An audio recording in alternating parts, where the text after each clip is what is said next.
Hello everyone, welcome back.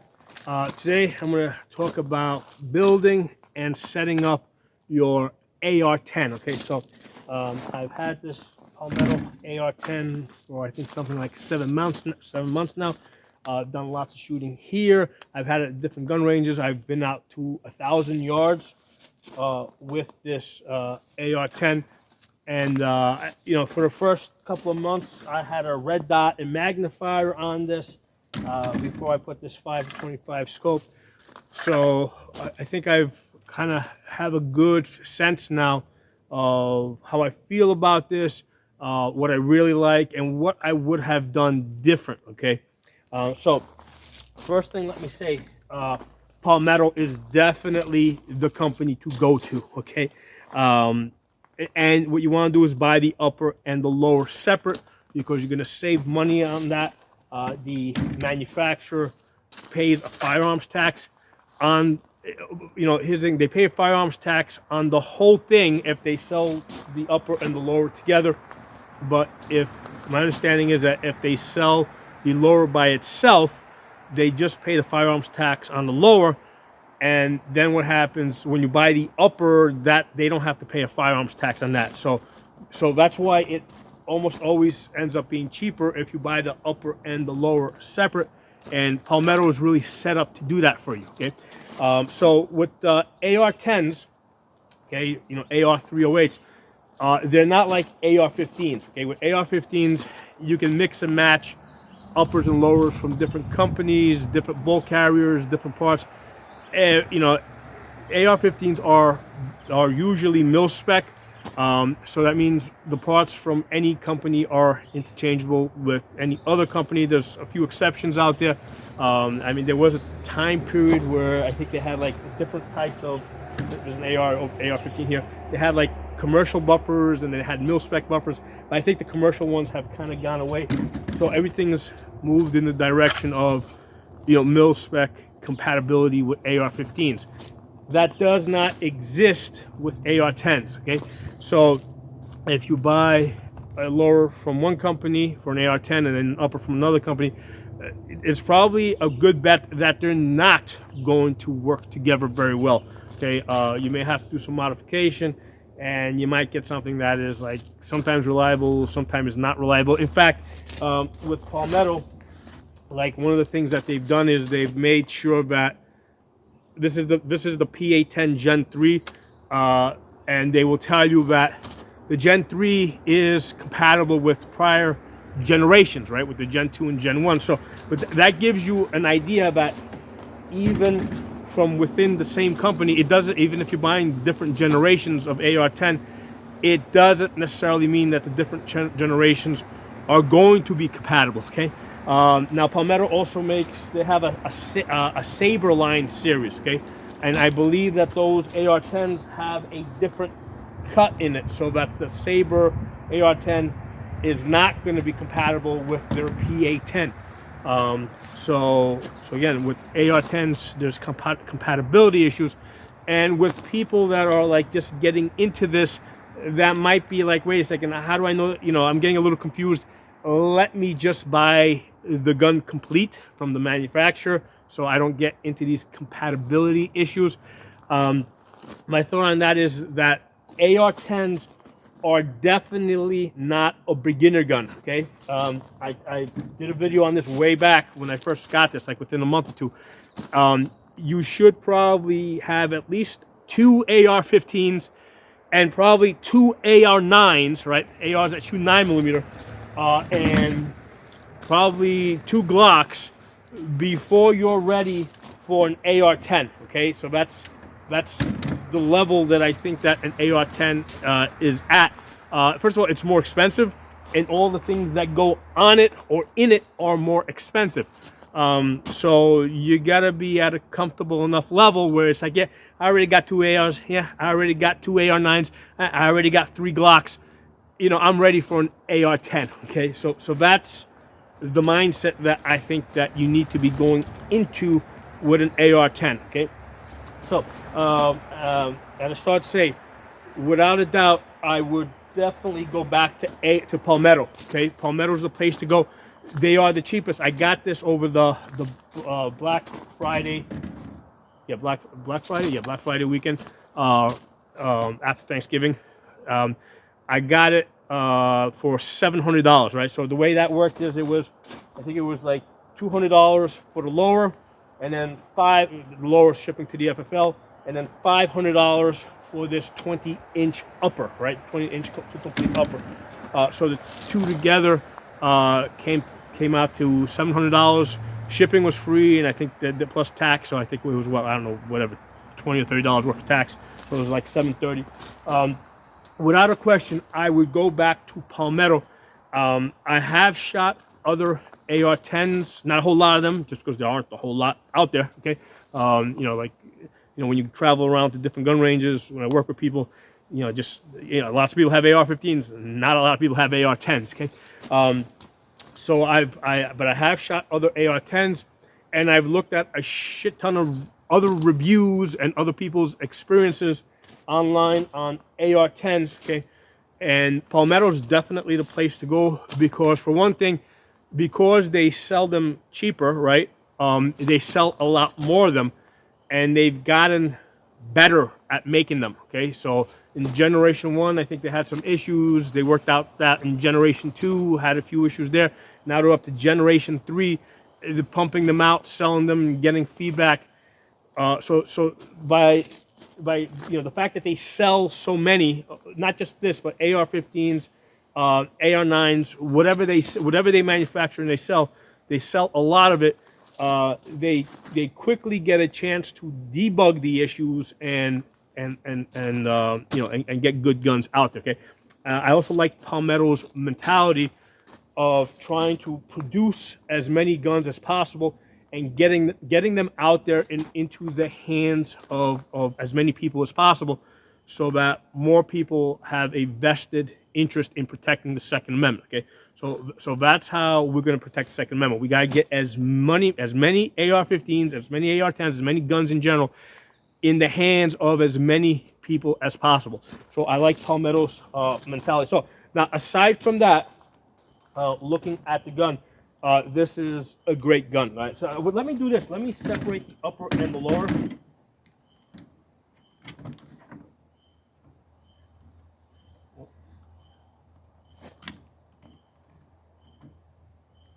All right, let me get the shell case. So I use the rim of the case so I don't break my fingernails. There we go. Okay, so let's take a look at the. I'm not gonna take the sling off, but let's take a look at this. So, looking at the lower, okay, first of all, the part of the lower that is bigger than your standard AR-15 lower is the magazine part here, because it has to accommodate a longer, bigger magazine. Okay, so this part here adds some extra length, and then this part here, right, also is a little bit longer. I'm guessing that's to accommodate the longer bolt, right? You see how this sticks out? Now, overall, this doesn't add a whole lot of weight to the gun. I mean, I did a video where I weighed this. I didn't feel like weighing it again, but it's just like maybe I think 1 or 2 ounces heavier than your standard AR-15 lower. Okay, definitely get it with the Magpul stock.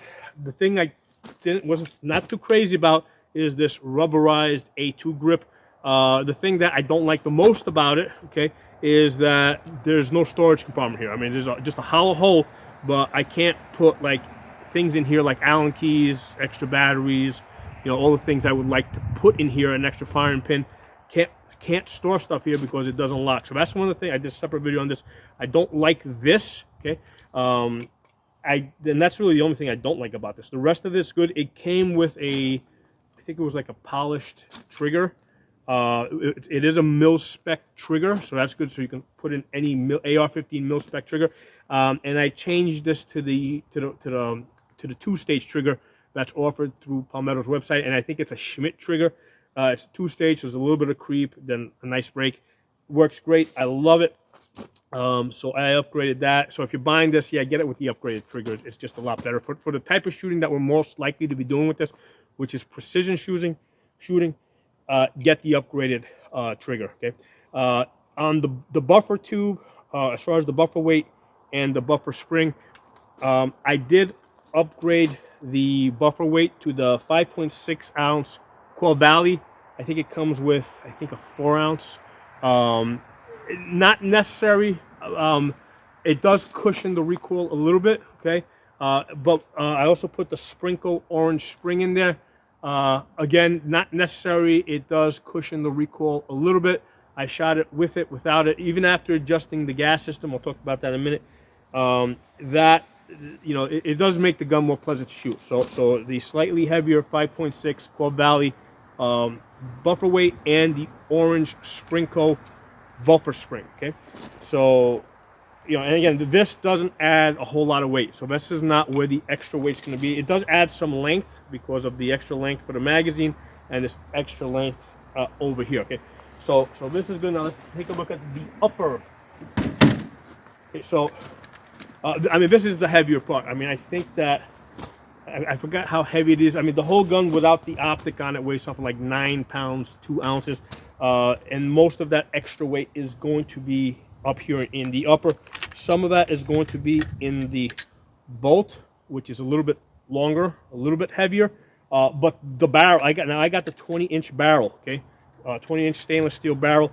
That's going to add weight if you get the 20-inch, okay? So let me say this. Having had the 20-inch now, and having shot it, I will recommend to you guys to get the 16-inch, okay?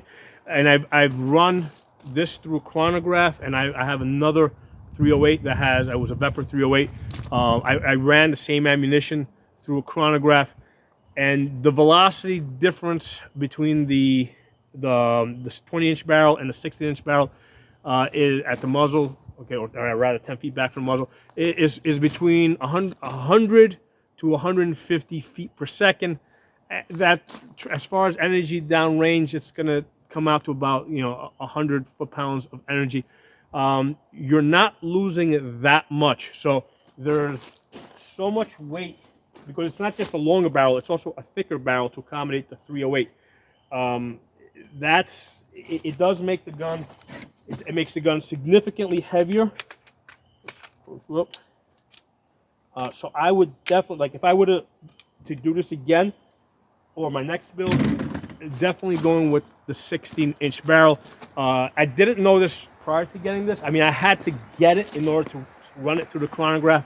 And here's the thing, I had to do it myself, because I know that there's lots of information online, but it really depends on, like, the ammunition that you're shooting.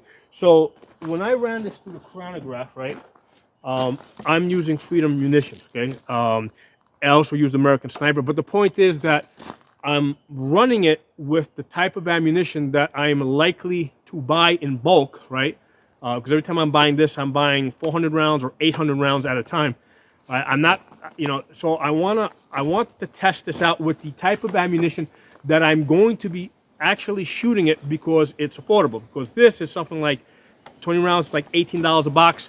So $18 a box, 20 rounds, right? Especially if you get it with the free shipping. That's at a level that you can afford to shoot it. So I don't care what people are doing with, like, match grade ammunition. I mean, yeah, I have some of it, but I'm not buying thousands of rounds of that. I'm buying, you know, I'm stockpiling thousands of rounds of this. So after running this through the chronograph, you know, I can tell you guys that, yeah, 16-inch barrel, you're not losing that much. Now, some ammunition has slow burn rate. So if you're using a type of ammunition that has, let's say, a very slow burn rate, what's going to happen is that if you're shooting it in a shorter barrel, it's not going to have a complete burn, right? So you're going to get, like, a huge drop in velocity, or, you know, a larger drop in velocity with that ammunition. So that's why I needed to test this out with the ammunition that I'm likely to be shooting, which is affordable, right? This Freedom munition stuff. I also did it with American Sniper, and the drop off is not that much. Okay, so that makes me say, hey, definitely go with the 16-inch barrel. It's going to make the gun lighter and more manageable. Now, there is another one out there. It's called the Ruger S-FAR. I've done a video on this, and they've kind of built the gun to be about as light as an AR-15. and I have seen a lot of reviews on that, and there's like way too many people having problems with the gas system. Okay, so problems with the gas system, and also the way the bolt is designed, it only has one screw to hold the gas key in place. So if an AR-15 has two screws to hold the gas key in place, which shoots a much lower pressure ammunition, I would imagine that a 308 needs those two screws, right? So cutting back on the gas key of a 308 bolt, by one screw doesn't seem like a really good idea.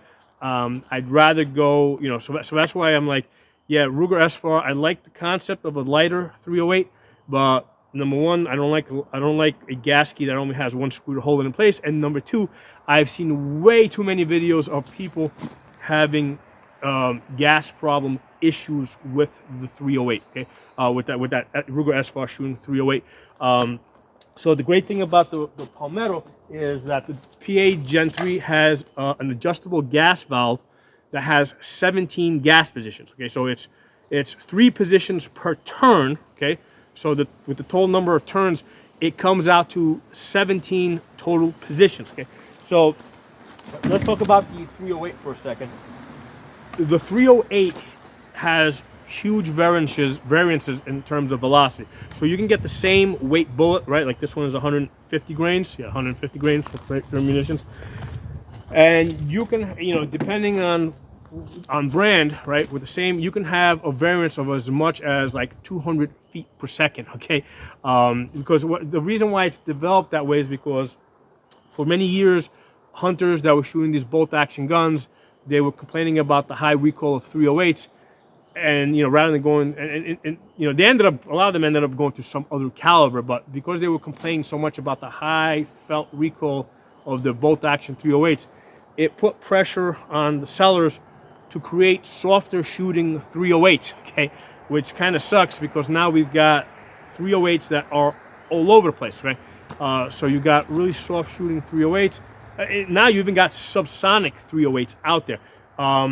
And here's the thing: if you're gonna get a subsonic 308, don't get like a 220 grain bullet, because a 220 grain 308, okay, that's going subsonic is going to produce the same exact energy as a 300 blackout that's 220 grains, right? Because it's got the same velocity, same bullet weight. So it's really inefficient to have a big 308 gun that's producing the energy of a 300 blackout. You might as well get an AR-15 and change the upper on it and shoot 300 blackouts out of this, okay?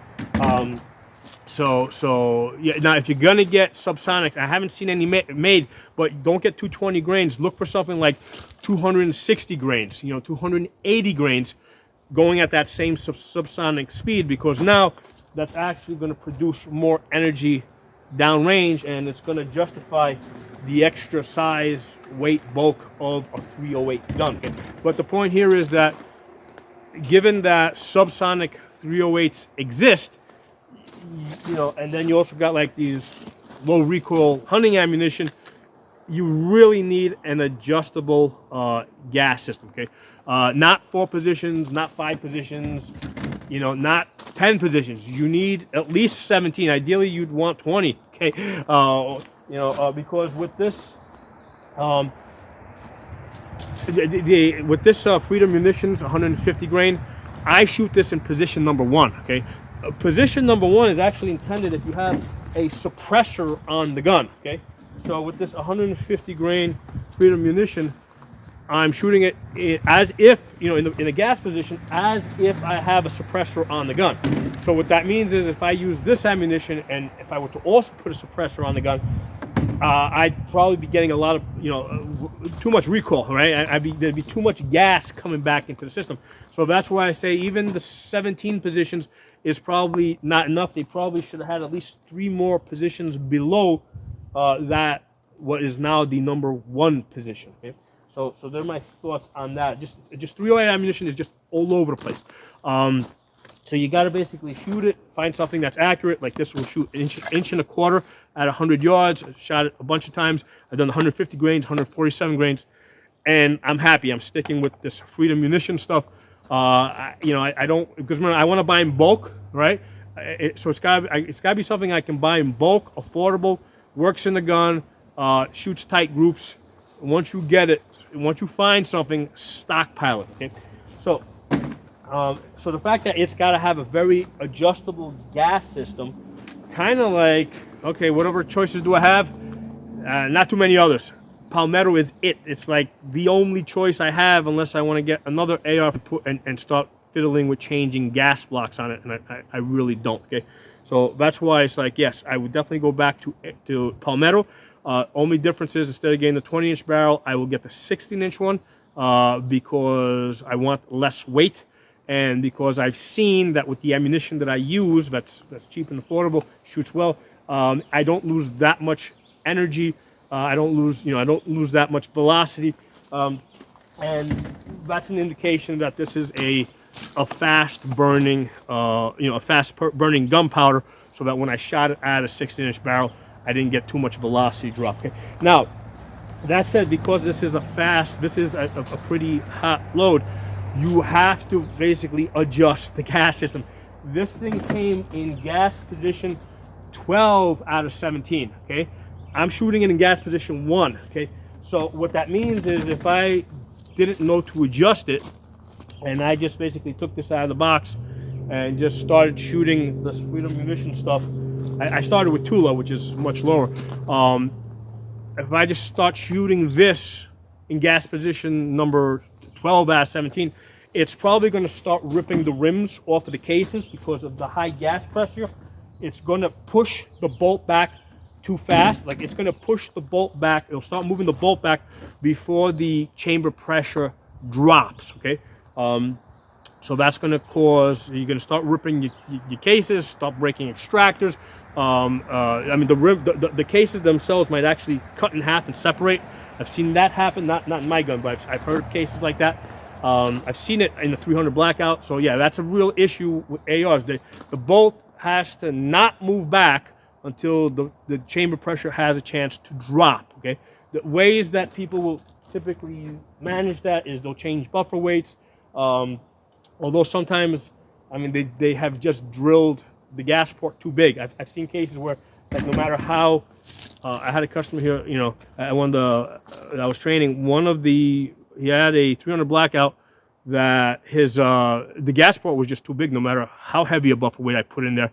And it was just ripping the cases. So I had to, I basically said, you got to send this back. Okay, they got to change the barrel, give you something that has a smaller gas port. So things that you got to look for, and it wasn't Palmetto, it was some other company. So 308 AR-10 must have a highly adjustable gas port, and that's because the 308 ammunition is all over the place. Okay, so let's talk about that. Now, as far as magazines, I use both the Lancer clear ones, and I use the P-Mags. These are expensive. I think I was able to get these for $35, but they usually list these for about $50. I recommend you get like 3 of these. And then these, the P-Mags, these are like $20 with the window. So you can get, like, let's say like 10 of these and, like, 3 of these, right? So this is something that you can, like, on this one I would put like my match grade ammo.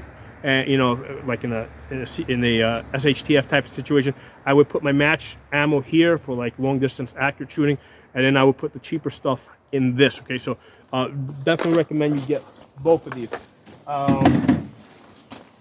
Sling, yeah, definitely got to have a fast loop sling, and make sure it's one with a fairly wide strap, because I have other ones that have thinner ones. You need a wider strap because this is a heavier gun, so you want it to basically spread out the weight a little bit on your shoulders, or however you're carrying the gun. And let's see, we talked about the trigger. Bolt, get yourself an extra bolt, right? So I ordered an extra 308 bolt from Palmetto. It was like $150, because the things that, remember, these, like, let's say 10 years down the road, something breaks in the bolt, okay? Maybe this is discontinued, because remember, AR-10s are basically all proprietary, right? Let's say, so where am I going to get firing pins? Where am I going to get extractors? Where am I going to get gas rings? Maybe they're still making them, but I want to have a bolt ready to go where I can just throw it in the gun. So get yourself an extra bolt for the $150. Okay? Charging handle.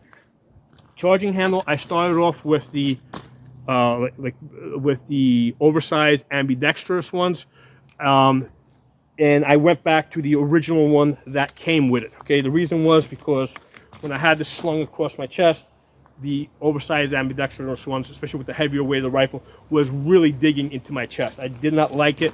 The other thing that I found with this is because of the eye relief on these primary arm scopes, I ended up pushing this, look how far forward, right? Because this has like 4.5 inches of eye relief. And I didn't want to extend the stock because I wanted to like keep this as short as possible, just to keep this, you know, just because I don't, if I extend the stock, that means that this is even further out. So I wanted to push the scope forward, and because I pushed the scope forward, I have lots of ability to just grab this with 2 fingers and pull this. So since I can get away without using the extended charging handle, yeah, absolutely, definitely went back to the original one that came with it. So that's probably going to be your best choice, even though the other ones are nice because you can grab one-handed. Yeah, practically speaking, when you're slinging this here or throwing this over your back, right, pull this down, fast loop sling, pull this down. Yeah, but, you know, you don't want that ambidextrous, that oversized charging handle digging into your back. Pull it here, retrieve, come quickly on target. Okay. So I did also put a bubble level here underneath the scope, because especially at distance, if the gun is canted, that'll move your bullet left or right. Okay. Muzzle brake. No muzzle brake. Went with the original bird cage. I don't like the muzzle brakes. They're extremely loud, annoying, unnecessary. If I was going to put something on here, it would be a suppressor, to actually quiet the gun, to really quiet the gun down, right? Because I would have like a muzzle brake and then, you know, and then the suppressor can over it. I don't want to deal with the NFA, so that's why I just stuck with the bird cage. But another reason why you would want to get a 16-inch, because if down the road you do put a can on it, you know, it'll come out to 20 inches rather than putting a 20-inch. You know, if you start with 20-inch, you put a can on it, you can end up with like whatever 26 inches. So yeah, 16-inch barrel is what I recommend. Now let's talk about the scope. Okay. So again, we're talking about things that I would do different. We already said main thing I would do different here is instead of a 20-inch barrel, go with a 16-inch barrel. If you notice also over here, I've got because I got the hybrid rail, okay, rather than the one that has Picatinny all the way across the top. That's probably the one I would recommend, because for one thing, if you have one of these scopes with this large bell here in the front, if it's a straight Picatinny rail, it can hit it, okay. So yeah, the hybrid is a better choice, and it also takes some weight off of the gun. So that weight savings is a big thing. That's something that we're gonna keep thinking about. Okay. All right, so now I'm ready to talk about the scope. So I got a 5-25 on this, okay, and I've got a red dot on the offset. And the way I've set this up is left side looks through the red dot, right eye looks through the scope. So I use the red dot to get on target, like let's say at distance at 500 yards. I'll look through the red dot, look at my left eye, right? I'll wink this eye, left eye picks it up. Then when I wink back to the other side, the scope is on the target. So that's how I have set this gun up. And if I were to get the 16-inch barrel version, that's not the scope I would get. In fact, I'm kind of glad that I bought the SLX version of this, and not because this was like $500 with the Black Friday discounts and sales. I'm glad I didn't get the GLX version of this, because after working with this for about 7 months, it's like, yeah, this is really cool and fun and nice. But what I found is that a lot of times, even when I'm shooting this at 1,000 yards, what I have to do is I have to dial back to about 10. The reason is because the eye box is so tight that when the gun recoils, basically I will lose the reticle, right? I'll see it'll throw me out of the scope, basically. Not like really throw me out of scope, but it'll move me enough that the reticle is no longer on the target, and I can't see the impacts, okay? So for that reason, what I find is most of the time I have to dial back anyway from, instead of using 25 power, I got to dial back to like 10 power or 12 power, because you need to be able to spot the impact so that you can make corrections. So again, now in hindsight, given that I'm dialing back to about 10 power, it makes a lot more sense to just get an LPVO that's like either 1 to 8 or 1 to 10. Okay, this is the compact one, which is a good option because this is short and light.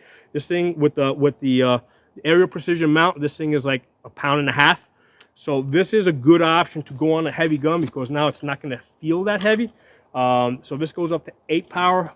The other one I would put on this is my 1 to 10 first focal plane. Has to be first focal plane because you want to be able to work in all magnifications and use your bullet drop and your range estimating and that stuff. So that's, if I build a 16-inch version of this, I'm definitely not putting another one of these scopes on it. Okay, I'm going to probably put the 1 to 10, right? My Palmetto primary arms 1 to 10 first focal plane, or I will put this PLC compact on it.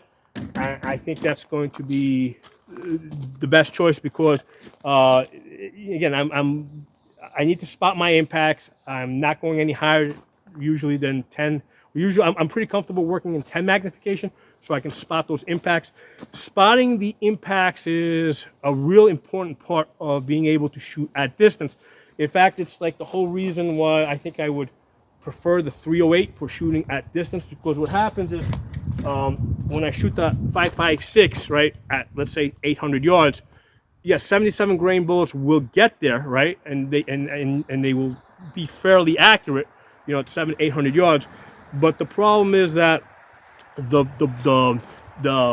energy has dropped to a very low level, like 22 long rifle, which is fine because on soft fleshy things that will do the job. Okay, but the problem is that when you miss and it's impacting the ground, you can't see those impacts on the ground, right, at 800 yards. All right, so that's the problem with shooting 5.56 at 800 yards.